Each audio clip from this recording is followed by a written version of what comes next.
मंत्रालयामध्ये एकाच हिरवळ मंत्री नरहरी झिरवळ अशा प्रकारची घोषणाबाजी विरोधक करतात। मंत्रालयात उघड लाचखोरी, राजीनामा द्या, नरहरी झिरवळ राजीनामा द्या अशा प्रकारची घोषणाबाजी या ठिकाणी विरोधक घोषणाबाजी करत आक्रमक झालेले आपल्याला पाहायला मिळतात।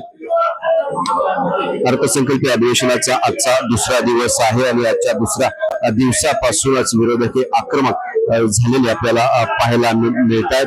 राजीनामा घ्या अशा प्रकारची घोषणाबाजी करतात। मंत्रालयात लक्ष्मी दर्शन, झिरवळ राजीनामा द्या अशा प्रकारची घोषणा, अशा प्रकारचे फलक देखील विरोधकाच्या हातामध्ये आहेत। शिवाय फाईल हलते पैशाने, मंत्रालय चालते हप्त्याने अशा प्रकारचे देखील विरोधी आमदाराच्या हातामध्ये आहेत।